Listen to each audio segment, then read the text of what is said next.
Hi guys, happy Tuesday. So, for the past few episodes, I have been recording all of the podcast sessions in a studio. And now I am not in a studio, I'm actually at home. And for those of you who follow me on Instagram, I was talking about how for the past few weeks we haven't had any help at home. Nobody's been helping me with household chores, and nobody's been able to help me take care of my 2-year-old.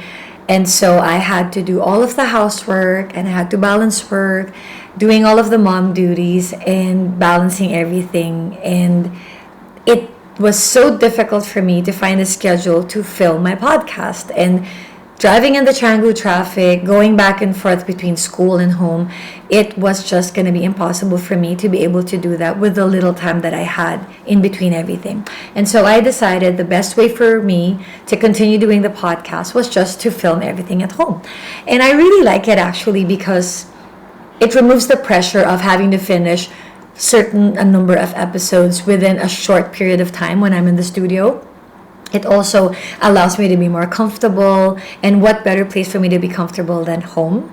I feel like I'm more relaxed, and I feel like I don't have to worry about going through the traffic, having to park, having to organize all of my set.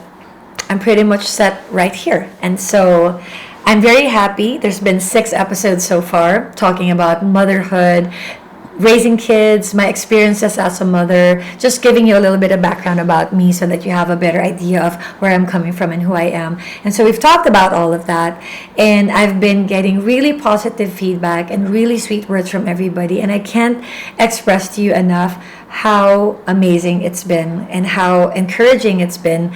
And I'm really doing this podcast because I just want to get that message and share this important part of our lives, this important moment of parenthood and childhood, and how it comes together and how it plays such a significant role. When we are doing our jobs very well, we will raise our children very well, and that in turn brings about a better society, a better community.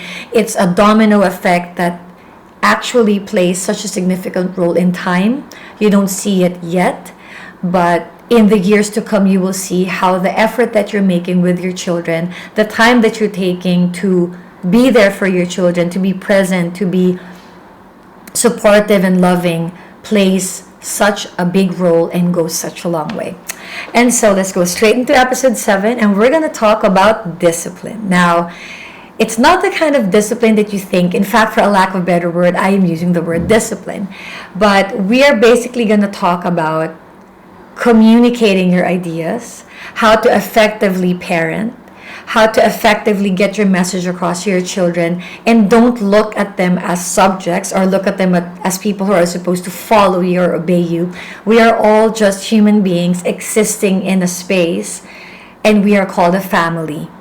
And our job as the older ones, as the elders, as the people who have more years in them, to share knowledge and wisdom and information in the most loving way, most caring way possible, so that our children will be so relaxed in absorbing that. Our children will be so open to hearing what we have to say and eager to learn, as opposed to being shut down, scared, nervous, confused, stressed out. And basically, this whole episode is going to help you as a family, not just you as a parent, but your children as well, through your interactions, how to build a more harmonious family, to have a more stable home, and to be able to raise your kids with the least amount of stress, drama, and conflict possible by just doing it with a little bit more love. And so, let me give you some examples and topics when it comes to disciplining. The number one thing that I teach my children, apart from love, is respect. Now, a lot of parents will say this to their children: you have to respect me. You have to listen to me. You need to respect me. At the end of the day, your child is a blank slate. As your baby is growing into a child, into a young adult, into a teenager, into an adult, your child is watching you.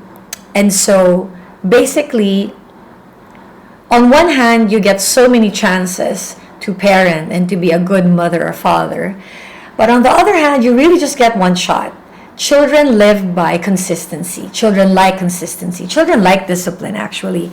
And so the more consistent you are as a parent, the more children see a pattern. And so your pattern, the pattern that you're forming with your children, is a pattern of faith. So let me give you an example. If, for example, you tell your child, I will pick you up from tennis at 2 o'clock, and you get to that court at 1:50 or 1:45, your child sees you every time. It's just a simple thought process for them. Oh, mom's here. Oh, dad's here. Dad's always on time. Mom's always here to watch me. It becomes this consistent thing. But you know what's the best part? It becomes a comforting thing for children. It makes them feel the person that they're counting on is there. The person that they're counting on is present. The person that they want to be there the most is right there. And so that gives a child confidence. It builds a child's belief in themselves. It builds their love for themselves because they feel they're worth it. If a parent comes to pick up their child on time, if a parent gives time to their child, even for a short moment, if you come home and your child sees you and you're always in a good mood and happy to see your child, you're not looking down on the phone, you're not arguing with someone on the phone, they consistently see a parent that is loving, welcoming, pleasant, and that builds confidence in you, that builds confidence in them. And so the connection with respect is this. If you want your child to respect you, you need to be consistent. You need to be a good leader. You need to be a good example. And then naturally, that respect will flow. When you speak to them with respect as well, they will respect you. They will not answer back. They will not dream or dare to talk to you in a disrespectful way, because the love and respect for you builds. Every day that you interact with your child is an opportunity for you to build respect. And as well, everything that you do that you think your child is not watching or you think they're not looking, they are watching your every move. And so be aware. If you want your child to respect you, speak to them kindly. If you want your child to respect you, speak to other people with respect and kindly so that they mirror that behavior and they give that back to you. I've seen so many parents who are rude, who are ill-mannered, and their children not only copy them, but they start talking to each other in the family this way because this is their normal. And in my family, over my dead body, that they're going to talk to their parents in a disrespectful way. But over my dead body, is anyone in our family going to disrespect each other verbally? And so it's an invisible rule in our house. And so respect is a very important thing. And I think that it really plays such a significant role in the whole dynamic of a family. Next, another aspect of respect, or it's connected to respect, is when you're speaking to your children, like I said, speak lovingly, don't shout. A lot of parents, when they want to get their message across, they scream at their children or they shout. Raising your voice is one thing. There are instances that we really have to raise our voices. But there are so many instances as well that we don't have to, and parents do. And so it actually builds animosity between you and your child. It builds animosity in the family if there are siblings, because they start to side on their brother or favorite sibling and they start to resent you for shouting. And then while the other siblings are watching you guys have disparity or animosity, in a way, it builds that animosity between you and that child who's not even related.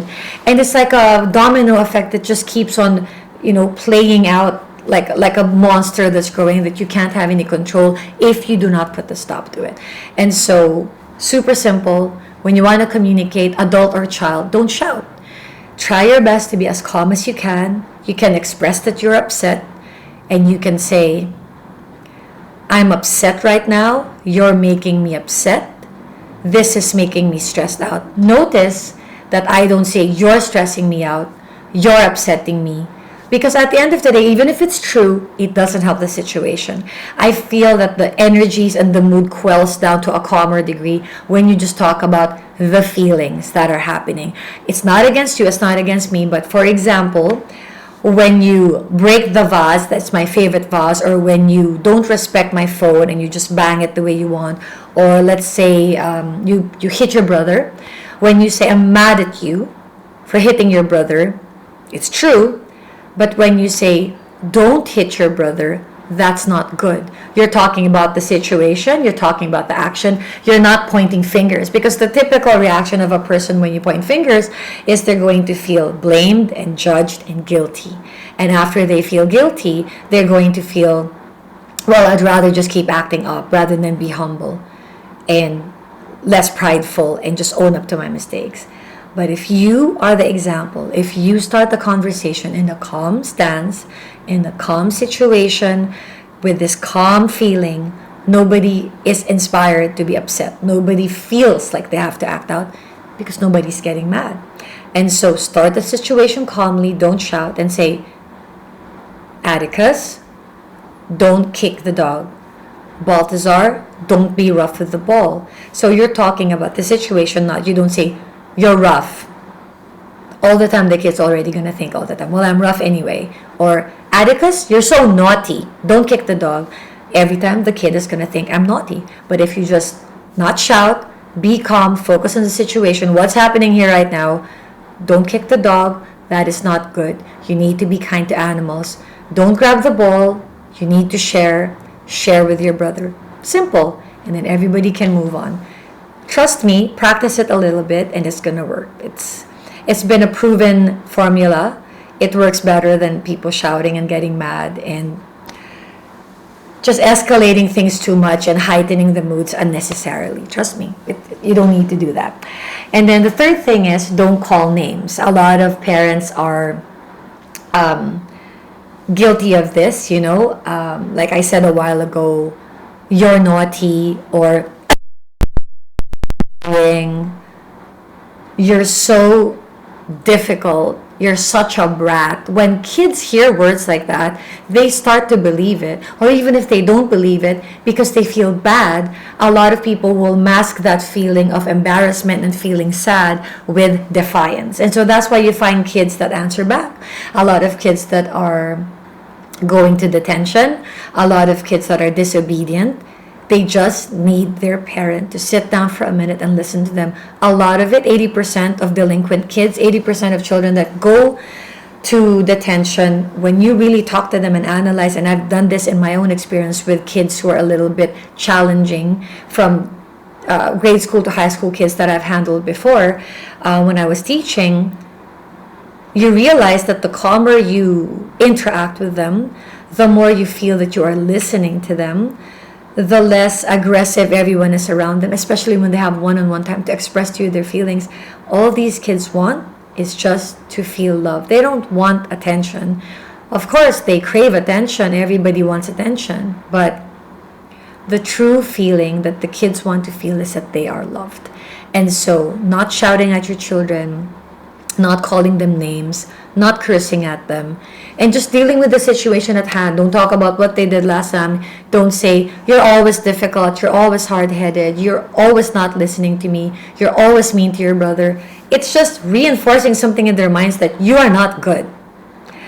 But on the other hand, if you say that in this, Atticus, don't hit Nusi, that is not good. Because our 2-year-old often likes to, push or kick our dog. And I always explain and express to our son, and I don't care if he's 2 years old, that is the best time to tell him, don't hurt animals. It's a universal thing that everybody should learn. So it's good for them to start early. So that's one example.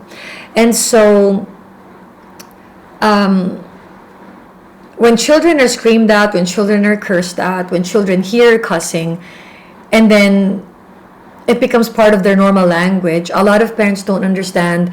Instead of dealing with the situation in an intelligent, loving way, in a way that wants to bring about solution, what happens to the kid is we just call something, we're just gonna name something, we're just gonna get mad at this, but we don't solve it. That's the underlying meaning of what you're saying. And so the other thing that I wanted to say is that children live by example.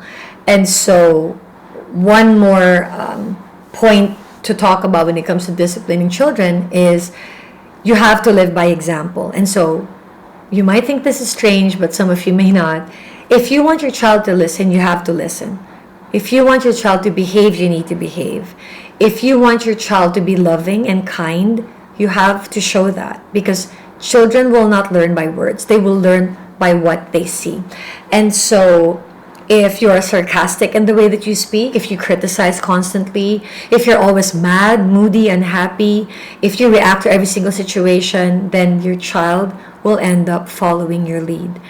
But when you show a child, when you show your children, as much as possible, because of course we're all human, of course we all get mad, of course we all get stressed out. But during situations that test your character, during situations that test your limit, and you show yourself as well and your child that you are being patient in the situation, you're giving yourself a moment to assess and study the situation rather than react, you are teaching your child, hang on a second, let's not go crazy, let's not go ape it about this. Let's focus a minute. What is the problem and how are we going to fix it?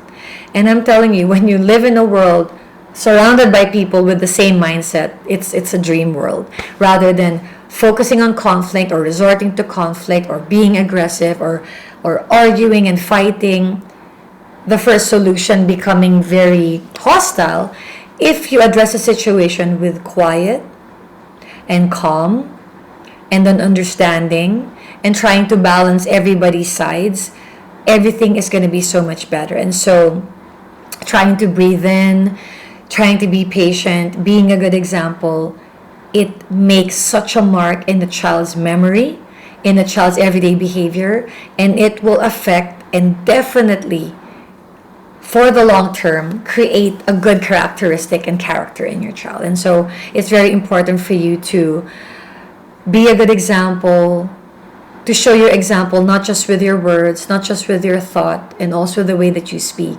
Your child is going to be observing this in more ways that you can imagine. From the little mundane things of how you handle falling in line in a grocery, resolving conflict, forgetting something and knowing how to go about, assessing the situation and fixing it, and how do you solve problems. All of that is going to be absorbed by your children, and it goes such a long way when you deal with things in a more patient way. And so the next thing that I wanted to talk about is explaining. And so explaining is such an important part in childhood for parents to do, and a lot of parents forget this, and sometimes it's very normal. Like I said, we're all human beings, we're all going through stress, we're all going through deadlines and a schedule, and so sometimes we don't have time to explain. When you don't have time to explain and you want to talk about it later, that is a great idea. You can always tell your kid, you know what, I can't talk about this right now, I'm just in the middle of work, but I promise you later I will. Set a reminder on your phone, sit down with your child, and the best time to do it is before they sleep. Organize everything, resolve everything, befriend your child.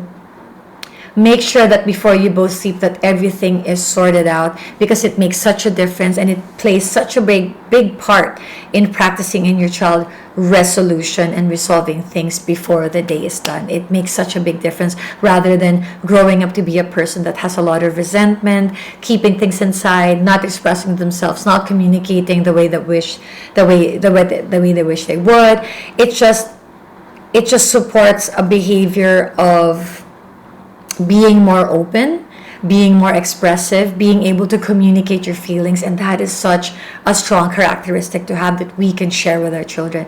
And so being able to explain to your children why you did what you did, why you said what you said, why you thought what you thought, it makes such a big difference, and it opens a conversation between you guys. You start to understand your child better, and they start to understand you better. And of course, it's better to prevent than to cure, so try not to make mistakes that you know are going to be irreparable, or mistakes that despite the fact you say sorry, it will already make a lasting impact or effect on your child, such as hitting, such as name calling, such as cursing at your child or cursing lots in a situation, being resentful of your child, being sarcastic with your child. Basically any behavior that's just going to make a person, child or adult, feel bad about themselves unfairly and undeservedly is something that we have to deal with care and have to be more aware of. And so, for example, you got mad at your child, you shouted at your child, take the opportunity, maybe before you do a bedtime story, and say humbly, which is, again, such a beautiful characteristic to have as a parent, to swallow your pride and say, Baltazar or Atticus or Tonito, a while ago, I said something that wasn't so nice. I was so upset because I was getting stressed out in the traffic, and I said, stop talking for now. I'm so stressed out. You're becoming annoying. You can't say that to a child because the situation is not their fault. And even if it were, like I said, we go back to not name calling or not boxing in your child to one particular word. You are annoying is something that's painful for a person to hear. And so you do make that mistake sometimes. We all make mistakes. And so when you take an opportunity to look at your child, hold them by the hand, say it calmly, and apologize, the feeling of love flows through you and your child. The feeling of forgiveness flows from your child. And this cycle of caring for your feelings, caring for his feelings, considering each other's feelings, and being sympathetic, empathetic, just being present and being aware, being mindful. All of this, when you do this on a regular, constant basis, builds such great characteristics for your children, and it also makes you a better person. It practices you to be more humble, more understanding, and more patient. And doing all of the things that I've already mentioned is going to make a very strong foundation for an amazing relationship between you and your child. And don't forget, practice this with the people you love. Practice this with your wife, your husband, your partner. Everything that I've said, treating people with respect, no name calling, no shouting, trying as best as you can to be as loving and caring and aware and mindful of your words, your actions, your effect on your family, your effect on people, because feelings are so important. They have fueled so many decisions in life that are both been positive and negative, and it's just something that's very important to be mindful of. Emotions are everything, and how we express them, how we place them is so crucial. And so after I spoke with you about respect, listening to your children, and having an open conversation, hearing what they have to say, which is very important, it's just basically, when you want to discipline your child, the biggest thing that I've observed, the most important thing that I've observed, is really listening to your child and hearing what your child has to say. There's a big difference between listening and hearing. Listening is really taking an active role in participating in communication to make it positive. So listening means you are being present. You hear what the person is trying to say. You don't have to agree. That's the thing. People have this misconception that if I'm listening to you, I will do what you say. No. Communication is just about hearing each other. You have something to say. I would like to hear it because I love and care for you. That is what you're saying to the person that you're speaking to. That is what you're saying to your child when you're quiet and you're open to hearing them. Listening to your child means you are considering their feelings. Listening to your child means it's important what they have to say. So whether or not you agree, you are showing that child, you are showing your family, I love you and I care about your feelings because they matter and you are important to me. And that makes such a difference. And hearing something is just verbally, physically hearing a sound coming through your ears. And so manage the way you listen and hear things, and try your best to make your child feel that you listen to them. Because everything that I've said so far, treating each other with respect, speaking to each other with respect, being a good example to your child, not shouting, not calling names, being patient and understanding, listening to what your child has to say, all of this is so important in developing an amazing relationship with your child. And at the same time, you are teaching your child by example how to communicate, how to express your feelings, how to get your message across, and how to do it in a peaceful, loving, mature way. And so after you listen to their feelings, they also have to hear your feelings. And so the way that you express your feelings means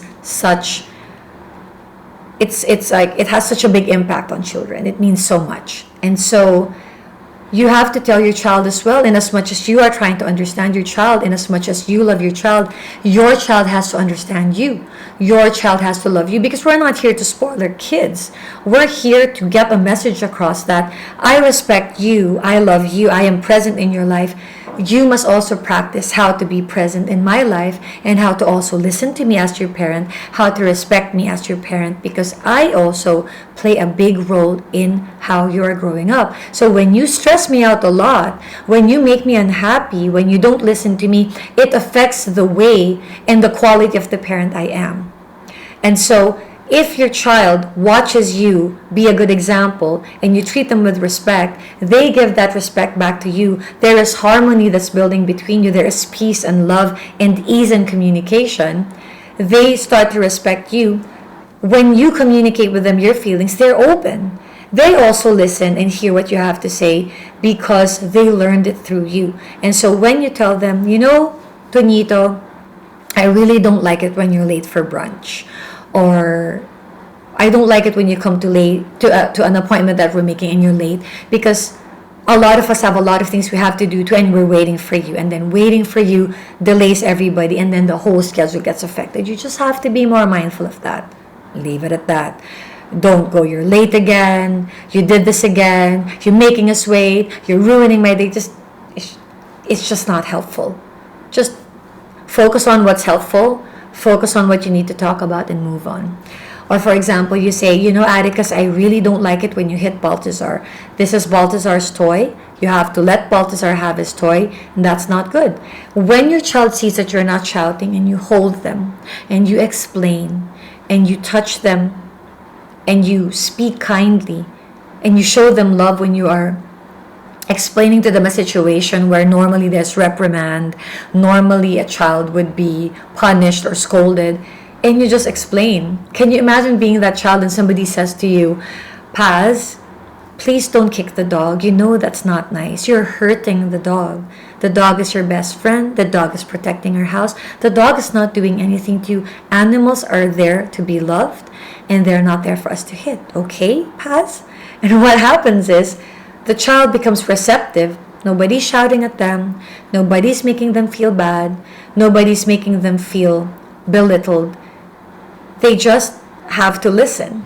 And so, practicing all of the points that I've said to you, if you do it religiously, if you do it consistently, of course we're all going to slip. Of course we're not going to do things perfectly. Don't try to be perfect. Just remember the points that I've mentioned, and it will play such a big part in repairing your relationship with your children. If you feel that there is a bit of a gap, or there's a bit of animosity or resentment between your children, this will definitely help learning to respect the feelings of your child, respecting the things of your child. Don't act like you own the things of your children, even if you gave it to them. You gave it to them, right? So it's theirs. When you enter your child's room, knock before you enter. Knock kindly, and don't knock like like there's a fire happening in the house and everybody needs to get out. You have to remember, respect begets respect. And if you want your children to respect you, you have to respect them. If you want your children to grow up disciplined and well-mannered and good kids, you have to lead the pack. And so I hope that all of these points that I've shared with you help you in going about parenthood, going about raising your children, trying to share with them the lessons that are super important in life. And just remember that we have to be the example when it comes to raising our kids. If we want our children to be good, if we want our children to be good people, we have to start by raising them to be good kids. And so I'm going to be sharing more episodes like this soon. I hope you enjoyed this one. Don't forget, please, to like, follow, and share. Give me a great rating on Spotify and wherever else you listen to your podcasts. In the meantime, have an amazing day wherever you are in the world. Sending you love from my family to yours. From the room, coming at you from the room, my new studio. Much love from me. Mwah.